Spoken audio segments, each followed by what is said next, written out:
and the zombies weren't the worst people. Humans is the real disease. That's a lesson I take from pretty much every show and movie.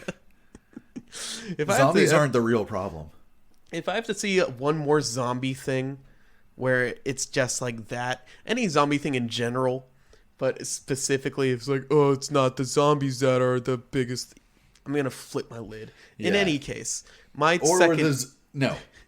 We need to keep talking about this. We need to flesh this out a little bit. All right. No pun intended. Because I also think if you're going to... I said flesh this out. You missed it. But no, I heard it. No, okay. Well, I'm going to put another laugh track there, so don't worry about it. But any zombie movie that comes out, or creature feature, or anything like that, monster flick that comes out, that the monster or the zombies or whatever aren't the main focus of the film and the only point of the film, I don't want to see it anymore. I don't want to see a werewolf movie that's a commentary on Twitter culture or something. It's so strange to me that zombies became such a huge thing for so long, you know?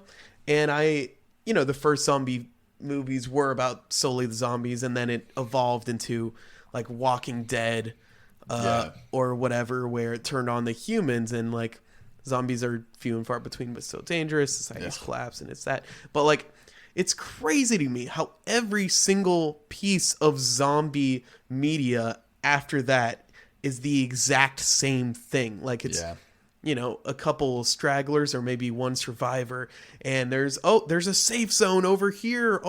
But they get to it and it's either not there, or it's like a dictatorship and like it's hell there and you have to escape, and it's every single movie is the same, and it's crazy to me that I haven't seen a good zombie movie since like 28 Days Later. Man, one just came out on Netflix. We're All Dead. Oh, is that the Korean show? I think it is. It's like in a high school. I heard good things. Yeah.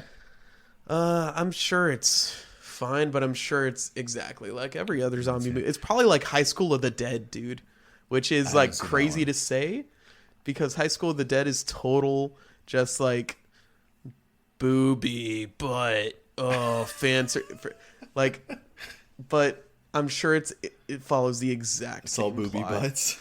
I haven't watched this. You see the survivors. The survivors somehow get out of the school. They go to the safe haven, and it's the dictator one. It's the dictator one for this one, is what I'm going to say. Okay.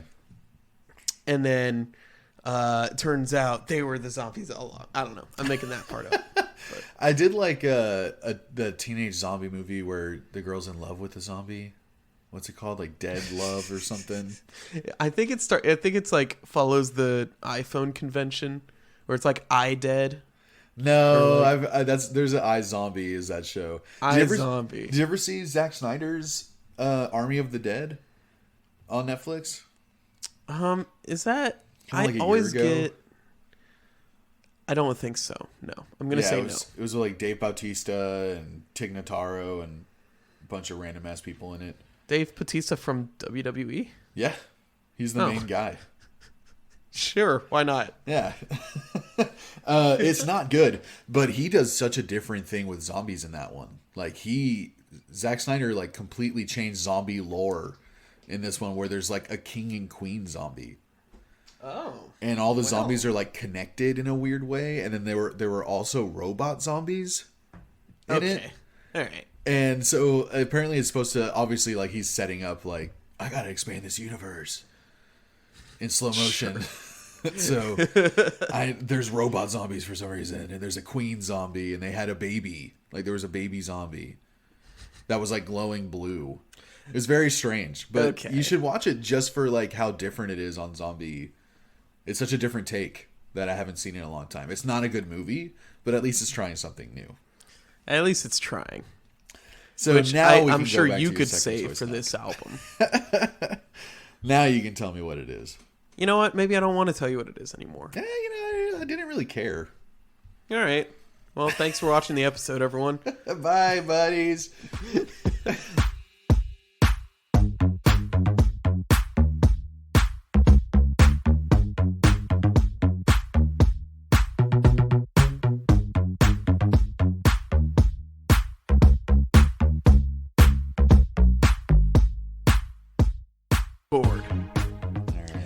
And like that, the record button magically sapped all the tiredness from my body. and my podcast self, Trent, possessed my body once again to record another episode of the Earbuds podcast. You have like a not a pseudonym, but you have to have like an alias. I have like an alter ego. A broadcasting alter ego. Yeah, like just to get in the mood. How Batman is a millionaire playboy philanthropist in the day, and he wears a suit of armor at night. I too wear a suit of armor at night. Are you? And I do a podcast, but Batman doesn't do that. Are you finally admitting that you're a vigilante? I mean, I was waiting for the press release, but oh, you're going full on like. I mean, I'm not gonna. You're not I'm just not gonna gonna tell family and friends. You're like, I want to tell the world that I'm a vigilante. I won't affirm or deny such allegations, but I will have a press conference on this Friday, and you know, in regards to that topic in particular, might be some interesting stuff. Do you plan on being masked? Masked? Well, yeah. I mean, it's going to be indoors, so I don't really want to spread anything more than we already have. I hope everyone is masked. Actually. Okay. Are you the Virtuis Signaler? Is that your superhero name? I'm the stickler. The Virtue Stickler. I am the Virtue Stickler. I don the outfit of someone who's aggressive and angry and over the top and extra for wanting to wear a mask during a still ongoing pandemic. Yeah, I'm fucking crazy. You're comply man.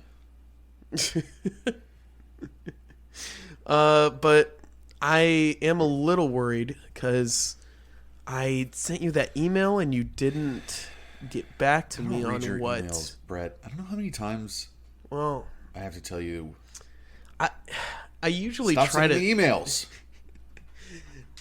All right, look, I want to admit to something. I'm the Nigerian prince you've been donating to. Yeah, I know. I knew that was the only way that I could email you and you would look at it. You don't think I know that I'm funding your move to Seattle through these Nigerian, mind collapse emails that you've been sending me?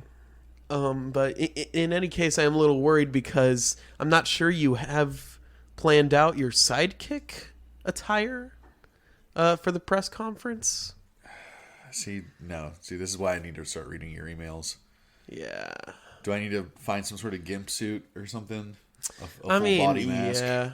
If you could just find some good leather pants or something. A dog rubber mask. Yeah, a dog mask. You got to get a name. I know I don't have a name yet, but I feel like you should get yours first, and then I could just if it's really good, I'll take it, and if it's not as good, I'll make a better version of it. You know what I'm saying? Yeah. So I think your name's Virtuis Signalus. Yeah, I like that. I like the Latin. It's Latin. Yeah. So mine can be, eat off the floor, boy. Yeah. And you just abuse me all the time and make me eat off the floor.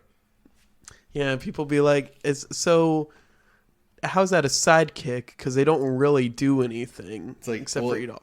I never said he was a willing sidekick. I just said he had to be with me. And yeah, it's not like he does much, but I make you feel better about yourself, which makes you a better superhero. You finally feel like you can control something, which is me. It's interesting that Virtuis Signalus has eat off the food boy. Yeah, as a sidekick. That's because it's all just virtue signaling. You're not actually a good person. So yeah, I'm just calling other people out. Yeah, behind closed doors, you make me eat off the floor, but then you'll call anyone who doesn't agree with you a Nazi. Yeah, right. But until Friday, I guess for now, we'll do the podcast as kind of like a warm-up. That's fine. I can start practicing being your bitch boy. I don't think you need much practice. Okay. What's up, buds?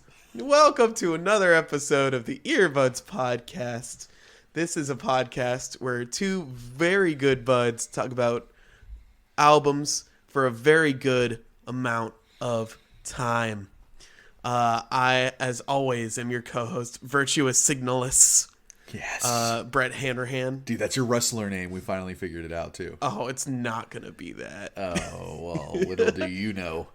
You don't know about my wrestler Sona yet, all right? That's the Friday after this one. Yeah, wrestler Sona. Yeah. This is where we are in life.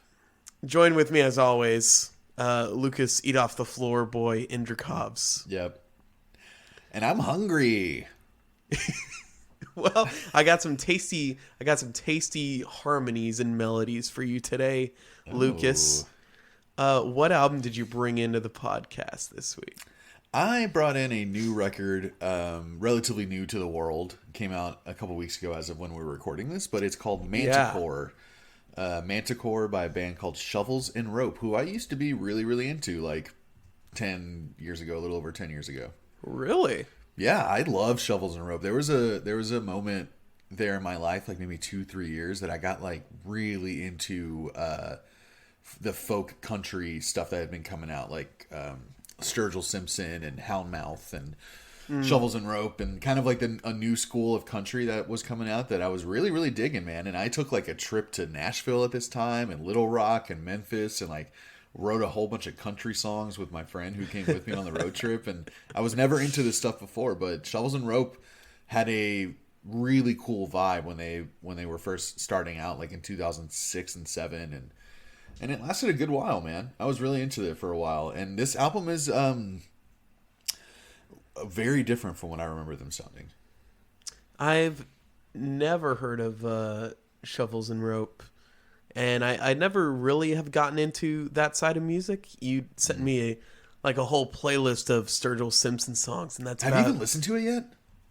I've listened to like half of it.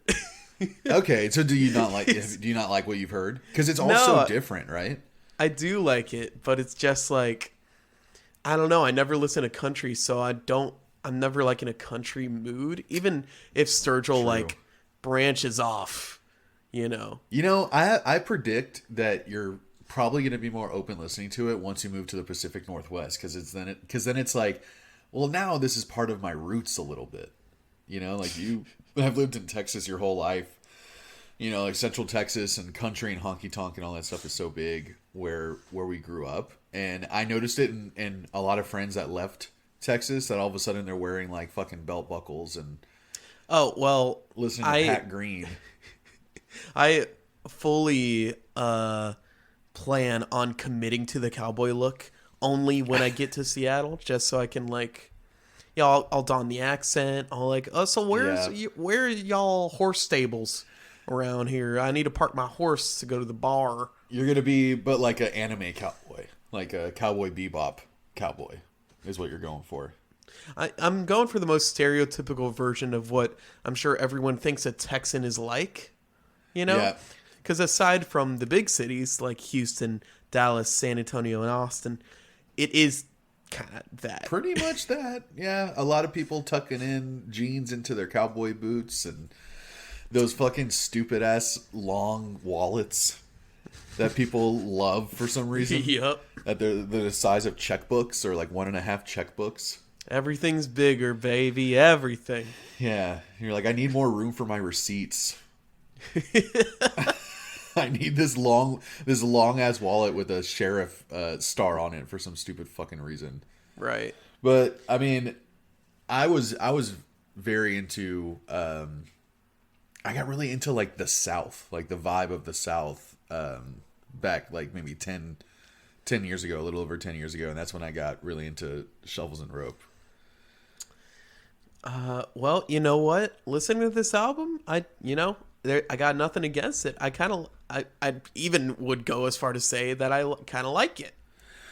That is very surprising, man, because this is not the Shovels and Rope I remember. They used to have a lot more energy and be a lot more kind of like vibrant and fun, and very chanty, dancey type of stuff. Like it was, they always had their dual vocals and cool melodies and stuff going on, but it was, very simple drum stuff like on their old records, but it's all you needed, like a kick and a snare. And so that added to like this kind of raw energy to their music. And this is a much more produced, like lush, lots of instrumental and music, like lots of instruments going on at once, which is a lot more instrumentation than I'm used to from Shovels and Ropes. So it was surprising. And dude, I'm glad that you liked it, because I don't know how I feel about it, to be honest. Oh, when you told me that this is like a folk country group, yeah, I was not at all prepared for what this album was going to sound like, because it is, it's got those dual male-female vocals that you always hear in this type of music, which I love. But yeah, there are parts of this album that are very layered and produced, which is a little more uncharacteristic of the folk and country I've heard so far. It's not so crazy, right? But it's just, I don't know. It's a little different from what I expected, and I don't see why this isn't the norm, because it sounds fantastic. I mean, yeah, production wise, this record is really good. Like, there's so much emotion on all these songs. But that kind of is what I have. Like, I'm so torn on this record, because I know that it's a very well written, and the songwriting is great, the vocals are great, but then subjectively it just doesn't hit me. It doesn't land on me, because it's kind of like boring for me. Really? Yeah. And it sucks, because I'd much rather talk about an album that I hated than talk about an album that I was kind of bored. Well, that's so weird to me, because my main gripe with folk in general, to me, is that it's so quiet and slow. Quiet and slow and boring and minimalistic, which is fine in doses. But it's not like I could listen to an album. I have,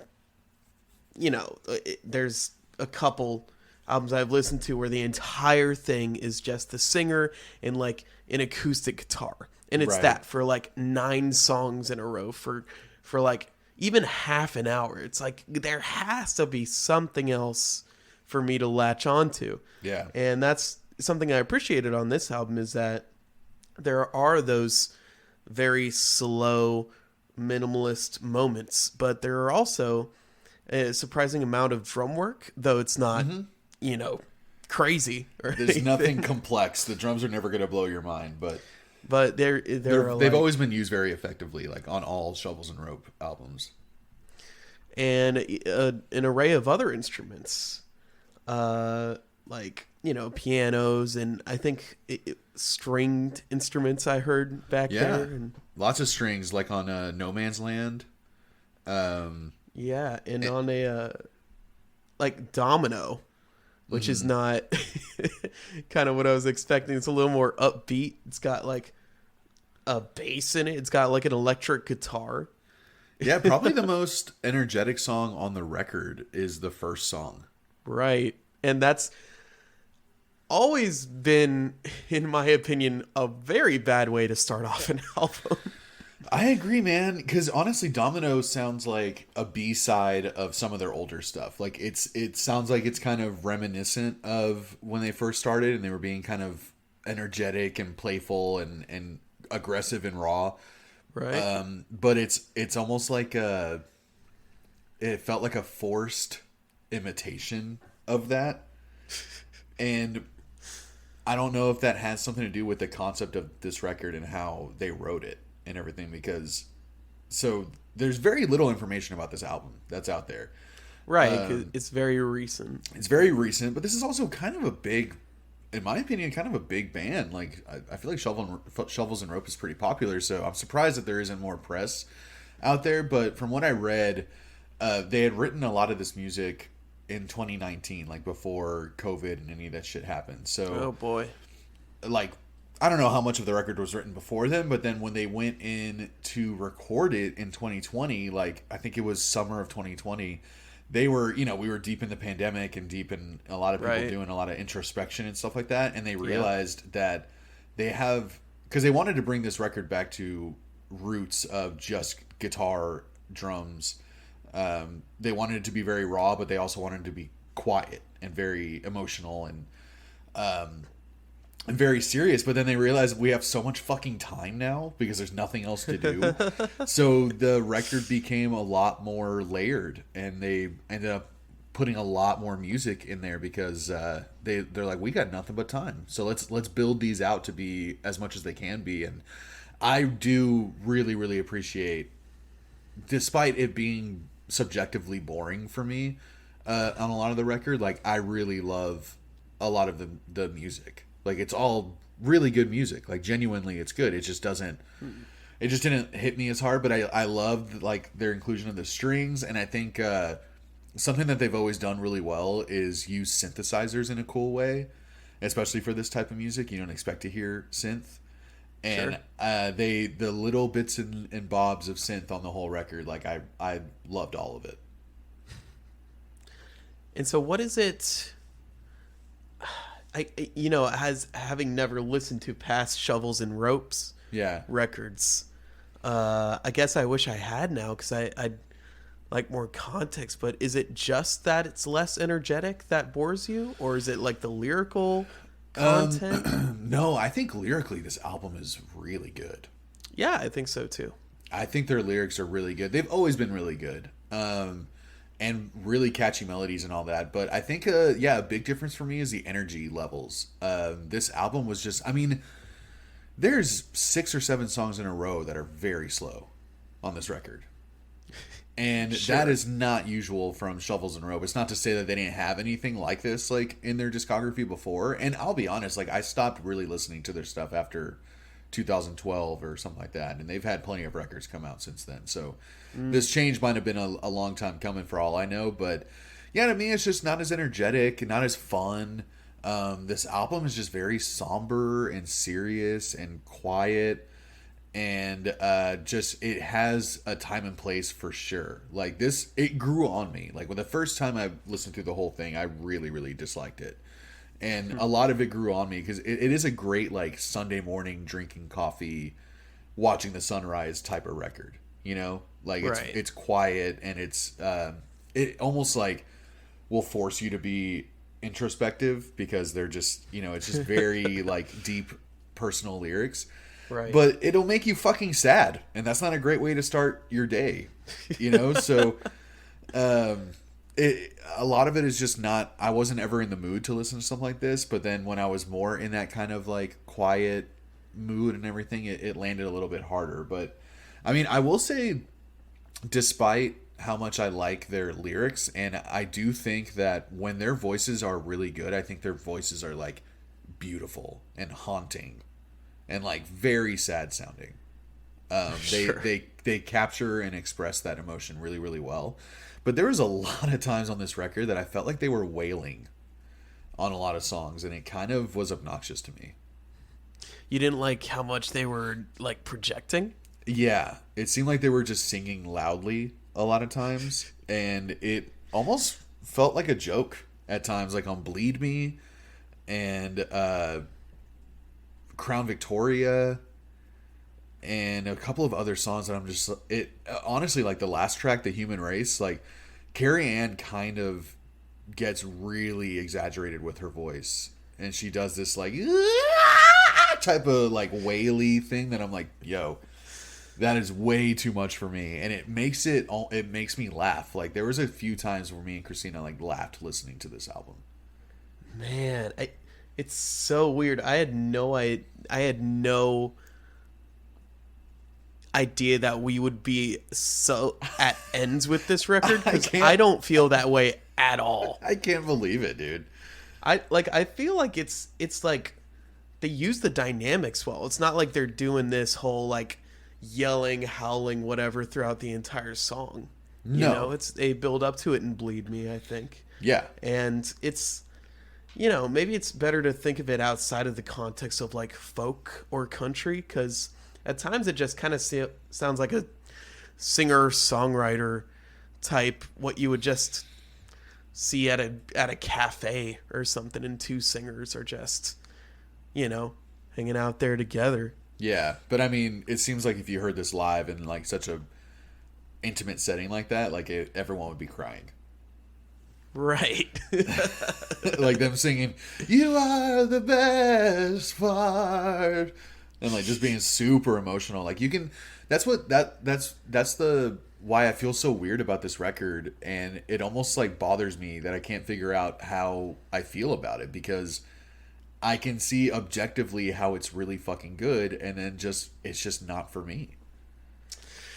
It's just a swing and a miss, it seems. Yeah, for the most part. I mean, there were, you know, a collection of tunes that I could enjoy and I genuinely liked, but yeah, man, there was a lot of just, oh my god, they're fucking singing like that again, and you know, the whole like happy birthday like thing was just super goofy, and that like was making Christina crack up every time she heard it.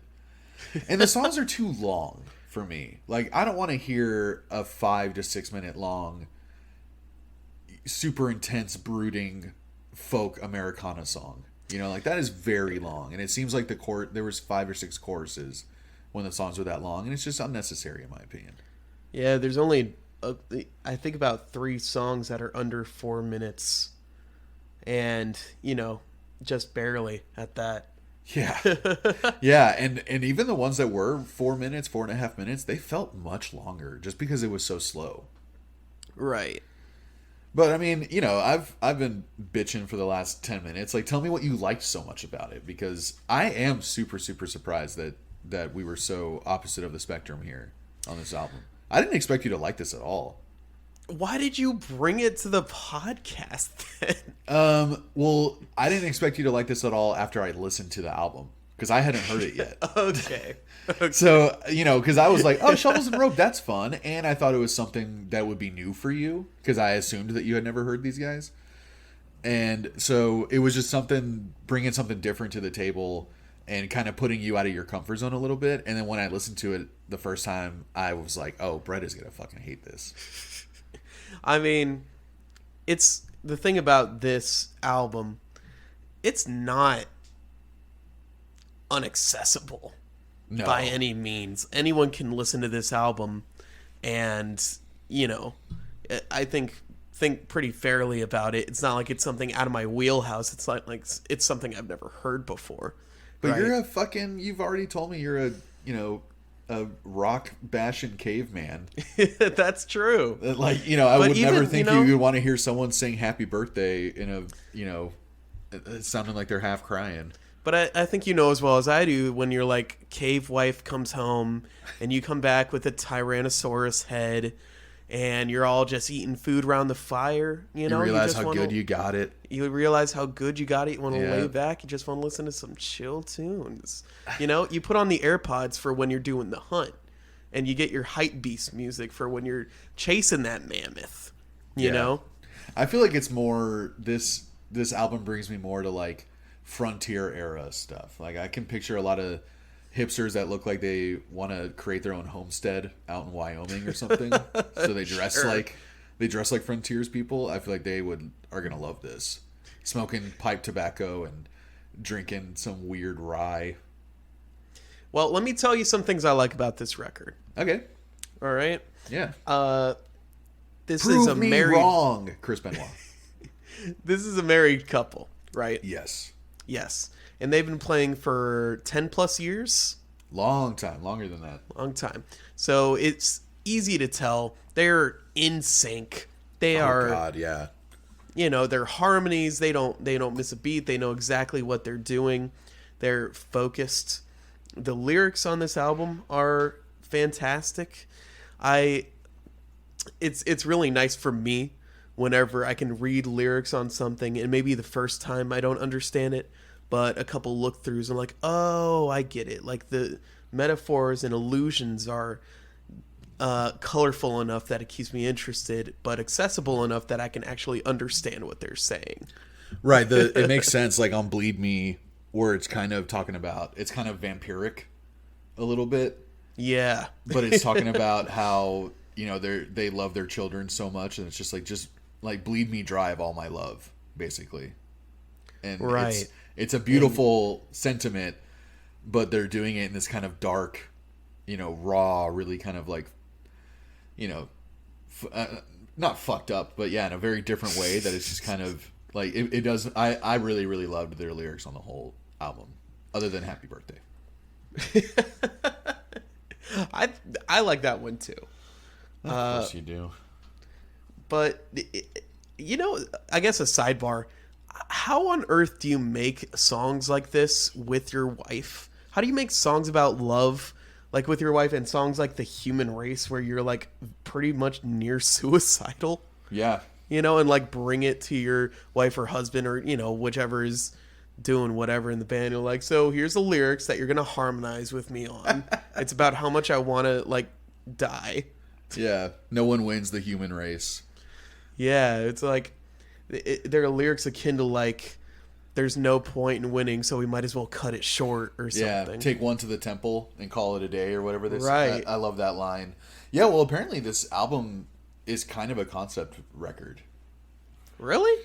Yeah, I think I saw some things about them saying it was kind of a concept on divorce and just like everything ending, like everything that you know and love just ending, and like how you would feel about that, and well, sure, yeah, the emotions you'd go through. And that might just be a few songs. I don't know if that's a whole record, but it really is incredible to have this husband-wife musical duo that have written like at least 8 or 9 records together.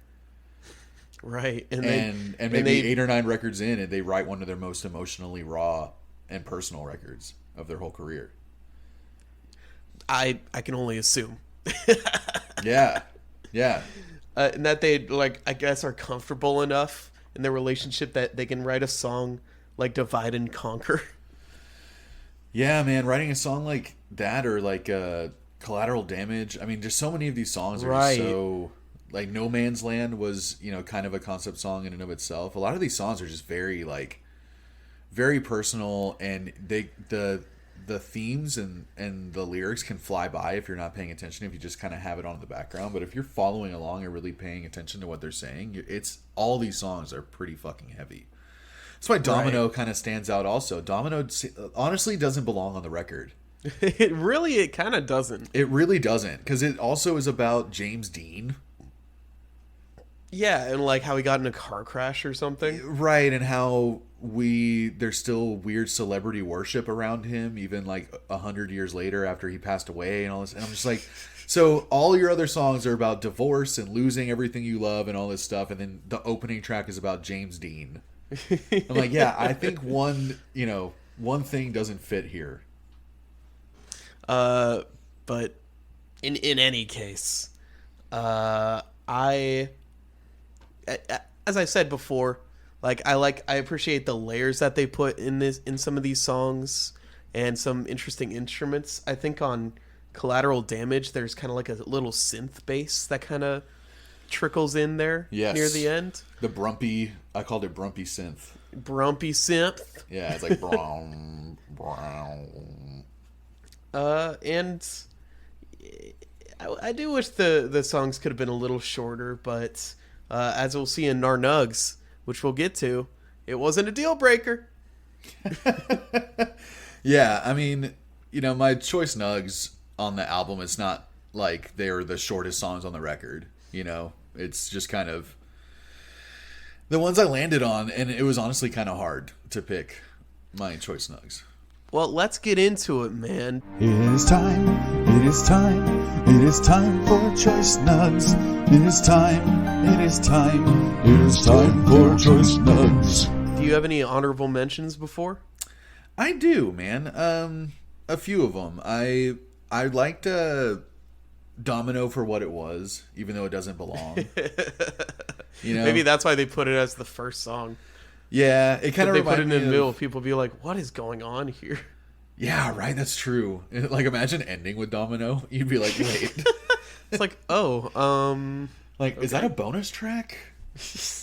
But I liked it. It is the most energetic song on the record, and also an honorable mention for me. Yeah, Domino. I like the show. I thought the melodies on the show were good. And I like Human Race and No Man's Land.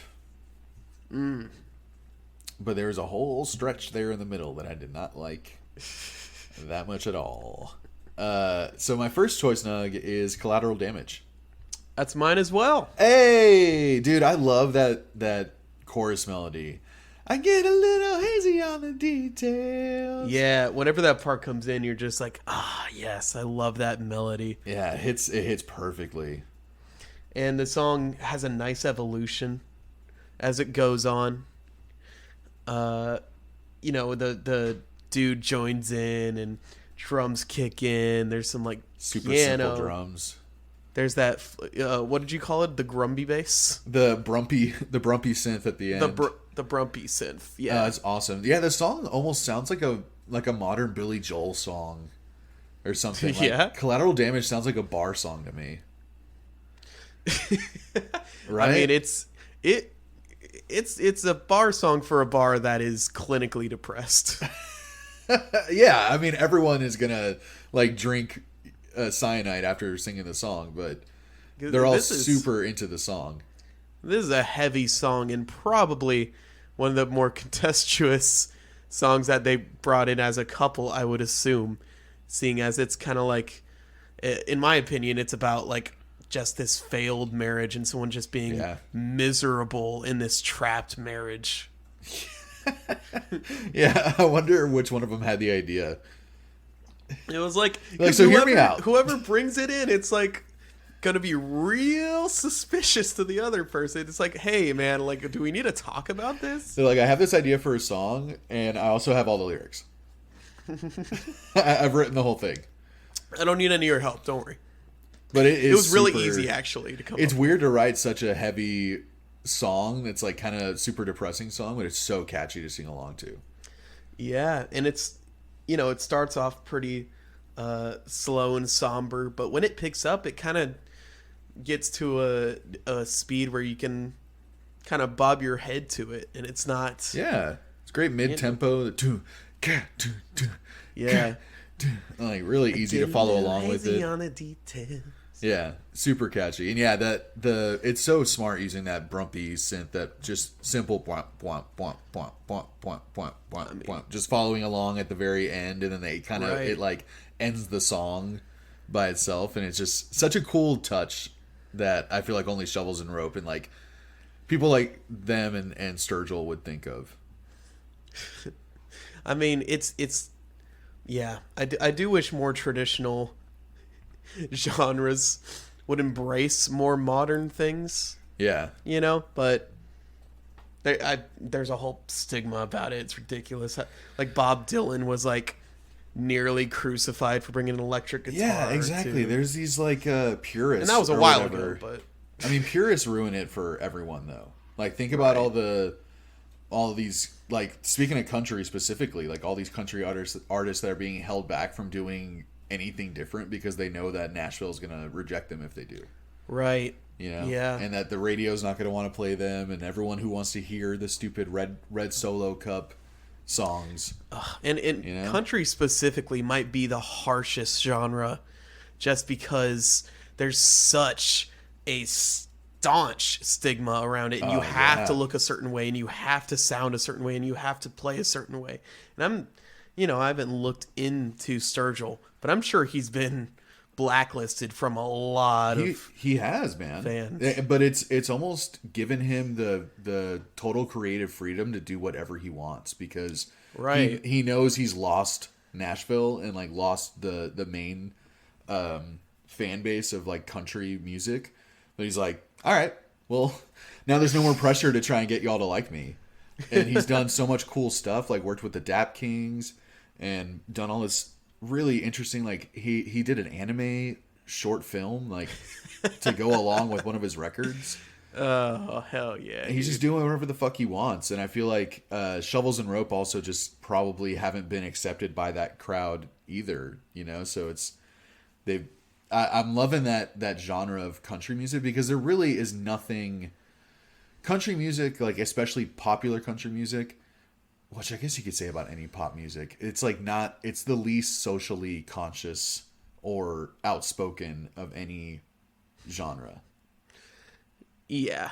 So to have people like Sturgill or Shovels and Rope, or like, I think, you know, Tyler Childers, I think, and a few other guys that I can't remember the names of, but I like them all a lot. They're, you know, writing some real country songs, like what country used to be back in the day, and very like raw emotion, you know? And it is so ridiculous how much country has changed into exactly what it was fighting against at the start. Yeah, it's like devolved. But that's a podcast for another day. Yeah, that's on Country Buds, our other podcast. What's your other nug? Because I have a weird feeling we're gonna share that one too. That would be interesting. Dude, I hadn't picked it yet. Because all the other songs, all my honorable mentions were, I kind of liked them all the same. But I'm going to go with No Man's Land. You're going with No Man's Land. Yeah. Okay. Which is like the 5th slow-ass song on this record in a row. Sure. But it has a very cool intensity to it. Like, I love how intense the lyrics are, because it's basically, I mean, No Man's Land, like it's talking about war and the war zone and fucking guns, and it's very brooding. Like the music doesn't really go anywhere. It kind of stays chill and quiet pretty much the whole time. Yeah. But it has that cool finger ping, boom, ding, ding, ding, ding, ding, ding. It just has this like kind of driving intensity to it that that's what made it my second choice, not when I had to think about it. I would say of all the songs on this record, this one has the most atmosphere. Yes. You know? For sure. And it seems like I don't know anything about harmonies, but it seems like they're doing a harmony that instills more of an uneasy vibe than, you know, their usual stuff. Yeah, I mean the way that they're singing and the lyrics and everything, the whole package of the whole thing is just like, oh, this is would make such a cool movie scene. You know? Right. Like a whole bunch of slow-mo montage going on during this song. It does have a weirdly happy ending though. I like the synth at the end. It's kind of it like, I don't know who else would think to do something like that. But yeah, No Man's Land is a pretty good one. It's so cool, man. It is very atmospheric, like you said. I think that's why I like it so much, because when it was playing, it's one of the only songs that I used to do this with almost every song I would listen to, is like think what movie scene it would work well in. Right, yeah. And this was the only one on this record that made me think about that. Like, oh, this would make such a cool scene where like the anti-hero is like he's like deciding, he's like, all right, I got to do this, and I know I'm going to die, but I have to do this, and I have to protect these people. And it's just like all this really intense slow-mo montage. I imagine stuff. Like, what's that movie of the blind dude going through the wasteland? It's like it's Jeremiah's book. Oh, I don't even. Oh, the Book of Eli? Book of Eli. Yeah. That's kind of what I imagine. Yes, some desert setting, apocalyptic type of thing. Like, yeah, they would make such a cool song for a scene like that. And let me say, probably best plot twist in movie history, that movie, in my opinion. Oh, man, I only saw it once. What was the plot twist? Spoiler alert. Well, spoiler alert for Book of Eli. Came out like a decade and a half ago or whatever. You never know, man. This dude's just been going through this wasteland, kicking ass. Looking for a Bible, right? Or protecting a Bible? He's protecting a book. Right. And, most of the time you don't know what it is. The enemy gets him. The enemy's like, yes, this is the Bible. And we're like, ooh. And then he opens the Bible, and it's Braille. Oh. So he can't read it. The whole time, this guy's been blind. Which there are subtle hints through the movie, but you wouldn't know because he's just, whooping tail the whole time. Oh, that's right. You don't know he's blind. And so the reveal... Even though it's pretty fucking obvious. I don't know about that. I was a kid when I saw it, so maybe it was a little more obvious. Blew your little mind. But like when he opened the book and you see that it's Braille and just like the realization of I'm not going to be able to read this, and also that the main character was blind the whole time. I don't know. I thought it was very cool. Oh my god. So Denzel Washington was Bruce Willis the whole time? Yeah. I think that's the other twist. Yeah. He was the ghost of Haley Joel Osment. My second nug, I have some honorable mentions. Domino was an honorable mention. Mm-hmm. If the rest of their stuff is like that, I might check out their older stuff. Yeah, I think you would like their older stuff, man. Like whatever the album is that has the life preserver on the cover, check that one out. Got it. Yeah. Anchor was a pretty heavy one. So, it was mainly like the lyrics doing it for me. Right, for sure, yeah. But my second nug is going to be Divide and Conquer. Yeah, that's what I'm listening to right now. Which is, I believe it's the longest song on the record. It is. It's 6.5 minutes. Yeah, but it felt a little... like it's another really sad... It's basically like a divorce song. Right? And kind of this unhappy marriage song, which they might have a little too many unhappy marriage songs for a married couple, but whatever. I'm a little worried about them. Yeah, has anyone checked in on them? No, I don't think so. No. But I like how solemn it is. And divide and conquer. I like the returning motif of them saying that more so than like a chorus, I guess.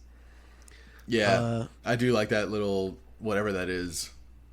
That little line. And much like Collateral Damage, it kind of has a bit of an evolution through it, though this one is much slower.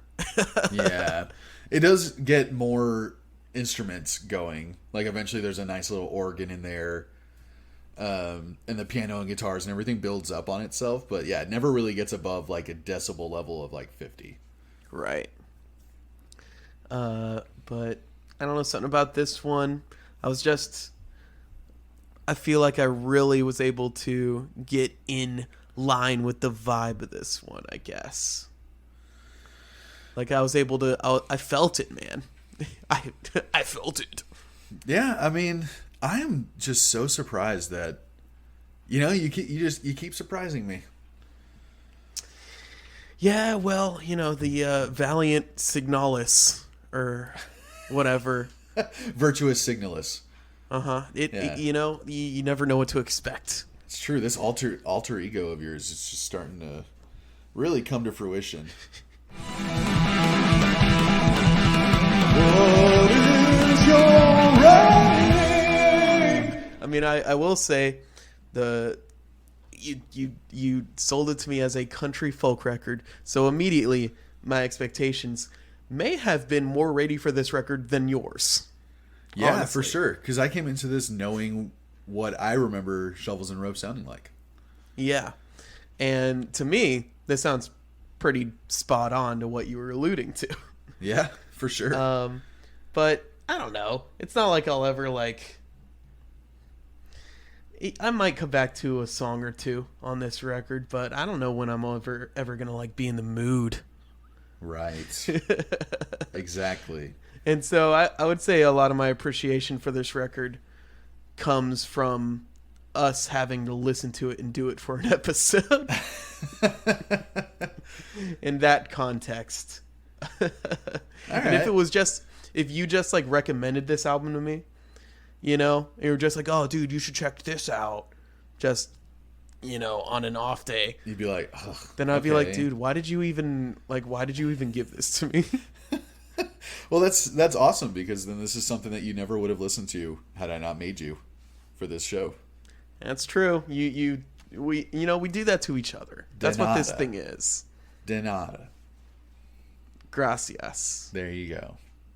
Now that's being polite, Brett. So with that, and I like the harmonies. I appreciate the layers, though I maybe wish there were more of them. I think the songs are a fine length if you're prepared for it. It's a mood. You have to be in a certain mood. I'm never gonna listen to this album again, but I will come back to a couple songs. Okay. And so with all that being your rating? said, yeah, I'm gonna give this one a 6.0. Okay, I thought you were gonna go much higher. Nah.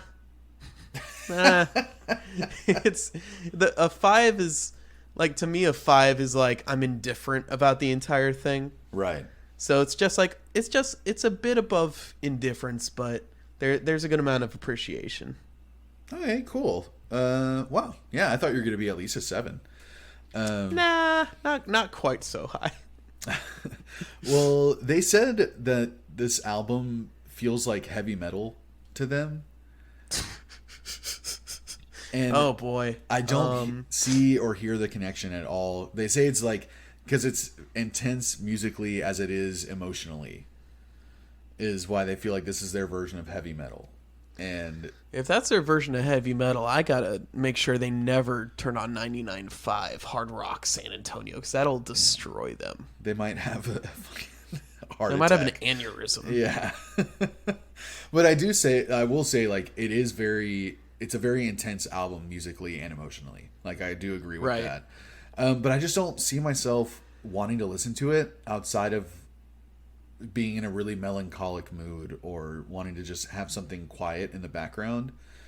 Like, I can hear the emotion. I can hear how, like, beautiful the album is written, or how beautiful it is, or how beautiful it could be or should have been or whatever. But it just doesn't land with me for the most part. And it's weird to hear, like, how intense this music is, but feel like it's almost kind of shallow sometimes for me, when the lyrics I feel like are so good, but also sometimes so on the nose that it's almost silly. Like with their happy birthday thing was just so silly. They had a few silly parts.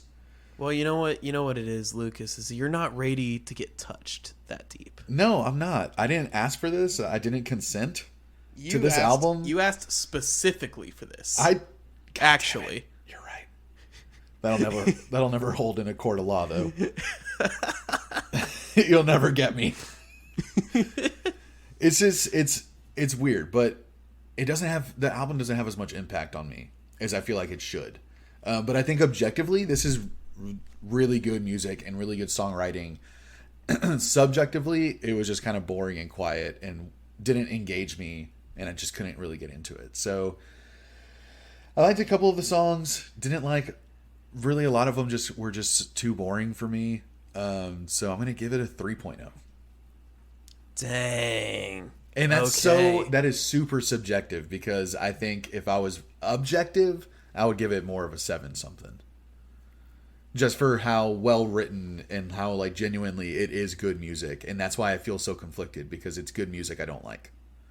Well, we're going to take the 3. Take the 3, man. Take the L. It's going to be that's the final number we're going to put down. Thank you all so much for listening to this episode of the Earbuds Podcast.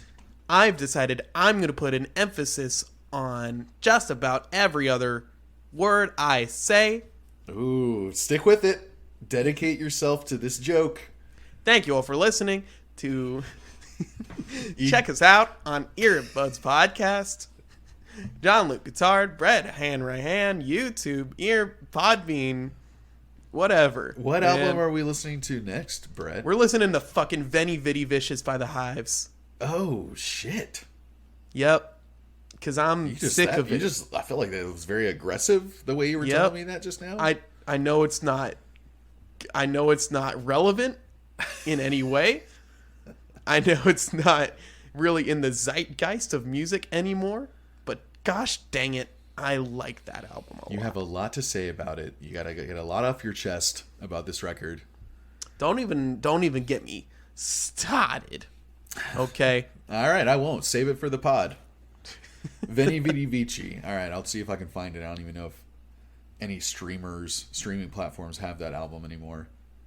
Yeah, it's pretty, it's kind of deep dive. You gotta go on the dark web to download it from Tidal. I have to buy it on a mini disc. Yeah, you gotta buy it on cassette. Yeah. Well, I'll see what I can do. Good luck, buddies, in finding that record. Brett, what would you rate this episode? Nah. Oh, he's rating it a nah. Nah, I'm just not rating it. All right, well, I'm going to rate it a 6.0, I guess. All right, I'll rate it a 6.0. Okay, thank you. And thanks for listening, buddies. We'll see you next time. Adios. 3, 2, 1.